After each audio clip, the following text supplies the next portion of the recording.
hasn't anyone suspected that Harry and Jean might actually be undercover police officers? What appears to be a conflict between the Conrad and Ritchie families is, in reality, orchestrated by the military behind the scenes. The two of them have distinct roles. Harry is responsible for infiltrating the Conrad family to gain their trust, while Jean serves as a decoy to attract attention openly. After all, someone as shrewd as Harry wouldn't need to disclose critical information to Jean, information that could later be relayed to Alice, if he truly wanted to prevent leaks about the Conrad family's secrets. The reason Harry does this is that his entire operation hinges on balancing both families. Even his subordinate Paul is a Conrad plant. Although Harry had Paul intervene to cut off Jean's conversation, the crucial information had already fallen into police hands. It was all a facade to reassure Kevin and old Conrad, designed to solidify Harry's credibility within the Conrad family. Harry even exploited Archie's death to sow a sliver of doubt in Conrad's mind about Maeve. His goal is to turn Conrad against Maeve and fracture the family from within. As for Maeve's alleged connection to the Ritchie family, this further fuels Conrad's distrust of her. Meanwhile, Jean's deliberate clumsiness in revealing flaws only reinforces the perception that she's a naive, foolish woman, lowering their guard. Conrad's warnings and tests toward her, without actual harm, prove Harry's success. This family is marching toward ruin, and the Ritchie family is equally crippled, but the ones who will ultimately destroy them are Harry and the police. Why did no one suspect that Harry's wife Jane was the real mole? When Harry extracted the identity of the mole from Fred, he did something completely out of character. Instead of using the information to take control of the fentanyl trade with Fred's help, he abruptly changed plans and killed Fred. This Fan Chang Judong could only mean one thing. The mole Fred revealed was someone Harry could never afford to sacrifice, and that person was most likely his wife, Jane. Harry had long warned Jane to stay out of family business, yet she always seemed to coincidentally appear at critical moments. For instance, when Kevin and Harry were discussing confidential matters, she suddenly barged in under the pretext of Eddie fooling around with their daughter, forcing them to cut their conversation short. The way they immediately fell silent suggested they were wary of her. If Jane were truly just an oblivious mob wife with no involvement in the family's dealings, Harry's operations wouldn't have remained so well hidden all these years. She either knew more than she let on, or was deliberately gathering intel. Even more suspicious was how, during the height of the violent gang war, Jane showed zero caution around a woman she had only known for a few weeks. She blatantly ignored Kevin's warnings, sneaking out to gossip with her about infidelity. Her behavior was far too naive for a crime boss's wife, unless she was intentionally leaking information. The truth was, Jane had long grown weary of this life, Kevin's harassment, the suffocating grip of the family, and the dark future awaiting her daughter. She refused to let the next generation repeat this cycle, so she secretly collaborated with either the police or rival factions, using outside forces to dismantle the Harrison family. And when Harry discovered the truth, he faced an impossible choice. Exposing his wife would mean the complete collapse of the family, with even their daughter caught in the fallout. So he stayed silent, eliminated the loose ends, and bore the weight of betrayal from the one person he trusted most. I swear Harry is Conrad's bastard son. One line of his is the biggest clue. I lost a son last night, but I also gained one. It's obvious he's referring to Brandon's death. He wants to push a new bloodline, and Conrad looks at Harry with absolute trust. Harry, in turn, solemnly promises not to let Conrad down. Are they really just superior and subordinate? Moreover, Maeve deliberately provokes Kevin by saying he has another brother. You might suspect she means Eddie, but Maeve clearly protects Eddie. She'd never use him to trigger Kevin's murderous rage. Besides, Eddie's just a playboy, hardly worth that look of fury and dread from Kevin. The only one who fits is Harry, ruthless, capable, and deeply favored by Conrad. That's the real threat. Here's something else you might have missed. This family operates entirely on blood ties. In the Conrad clan, Harry's the only outsider, yet he's trusted implicitly. If he weren't family, it makes no sense why he'd serve a useless, rage-fueled old Conrad and a timid, hesitant Kevin, or clean up after the reckless Eddie every time. And whenever trouble hits, Conrad's first move is always to call Harry. Family meetings, safe house retreats. Harry and his kin are never excluded. His ties to them are so tight, it's suspicious. Think about it. If Harry's Conrad's secret son, then Eddie and Gina's forbidden love would be incest. This family's chaos is downright insane. You'd never expect that Kate is Harry's superior. Why did Harry think of Kate when he was desperate? And why could Kate solve the problem so quickly? This woman is definitely no ordinary person. The way she signs documents clearly shows she's not from the gang world. No ordinary gang could accomplish what even the Harrigan family couldn't, nor would they dare to stand up to the Ritchie family like that. Only the military has that kind of power. Yet despite having such a powerful backer, Harry doesn't want to contact Kate. He even avoids her. Clearly this is because of Kevin and Conrad. Both questioned Harry afterward about how he knew Kate. Conrad was especially wary of her. Even though Harry contacted Kate for the family's sake, Conrad still grew suspicious and warned Harry to remember which side he's on. This is likely because Kate's identity is sensitive, which is why Harry is reluctant to involve her. And why would a gang leader like Harry be able to call in military favors with just one phone call? The only explanation is that he used to work for the government. He doesn't want Conrad to dig into his past through Kate, so he makes up an excuse, claiming that Kate wanted to recruit him, which is how they met, to ease Conrad's doubts. Kate's remark that Harry has been avoiding her lately suggests they were once in close contact. This also explains why Harry has spent years navigating the underworld as a middleman and cleaner, yet rarely draws police attention. He was likely once a government operative, with Kate as his superior, protecting him from the shadows. In episode 8, during their video call, there's a subtle but crucial detail. Harry,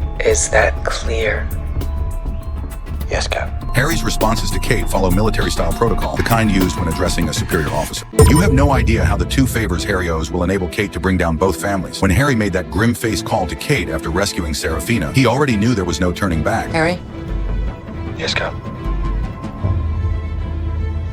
You owe me. And Conrad actually thought having Harry broker the fentanyl deal was a sure win. Kate couldn't care less about drug trafficking. What she cares about is Harry finally putting the noose around the Harrigan family's neck himself. You might think there's no reason for this, but that's because you're overlooking Kate's identity and her timing. From the documents she's been signing, she's clearly a high-ranking politician. And the fact that she can contact Richie from the Jemay organization proves she has connections in both legitimate and underground circles. Her motive to destroy the Harrigan family was hinted at much earlier. When Kate had Donnie look for Harry, why do you think Harry was avoiding her? Obviously, Kate wanted to recruit Harry as her mole. There's a crucial detail where Harry has his subordinate memorize special numeric codes from Donnie, explicitly instructing them not to use phones. Just remember the numbers. At that moment, Harry was already connected to Kate's scheme, and letting Serafina go? Don't be naive. She deliberately provoked the Stevenson family to escalate the conflict. She was even willing to owe the Jemay organization a favor. Why? Because the more intense this war becomes, the more weaknesses both families will expose, allowing Kate to justifiably close the net when the time comes. Richie clearly senses the coming danger. That's the real reason he allied with Police Chief Colin. As for Kate meddling in the fentanyl business, that's just a smokescreen. Her true target has always been to both families completely. 2 favors. 2 favors that you owe me. In the next episode, we'll see how Boss Kate uses Harry to secure her victory. Why did Maeve kill Brandon? How could her own son be nothing more than a disposable pawn in her eyes? Sacrificing pieces to win the match. From the conversation between Maeve and Conrad, even he was shocked by her ruthlessness. If I had to choose who to lose in a war, it would be those 2 liabilities.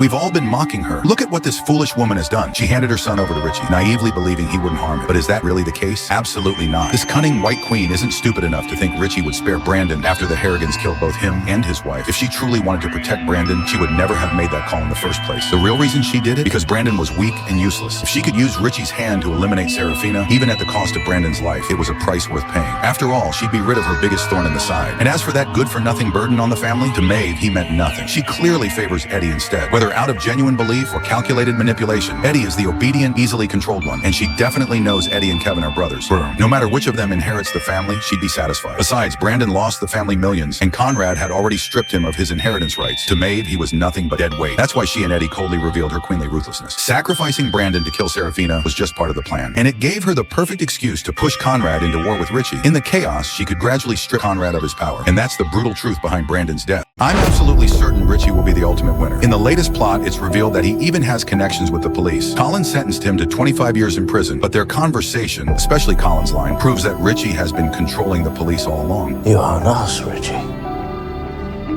Like always. If he can manipulate law enforcement, why would he willingly accept a 25-year sentence? And what does Kevin's long-sought prison guard know? All of this suggests Richie's identity is far from simple. He might be the hidden final boss. What's even more suspicious is that despite losing his son and wife, he still hasn't declared war on the Harrigan family. Even when Eddie openly disrespected him at his son's funeral, he held back. If it weren't for Maeve, vicious woman trying to manipulate Richie into killing Serafina, he wouldn't have even killed Brandon. His anger seems carefully measured, making it all seem like he's playing a much larger game. Given the current situation, Alice and Colin have already struck a deal to infiltrate the Harrigan family. Colin, working with Richie, killed 2 other cops. This likely means Alice, unaware of the truth, will follow Colin and Richie's orders. When she arrives at the Harrigan family dinner, that might be when Richie makes his move. The trailer shows Alice trying to steal something and hide it in her bag, further confirming this. Richie not only has police insiders within the Harrigans, but also has unclear ties with Maeve. His deal with Colin almost certainly hides an even bigger secret. That's why I'm convinced Richie will be the last one standing.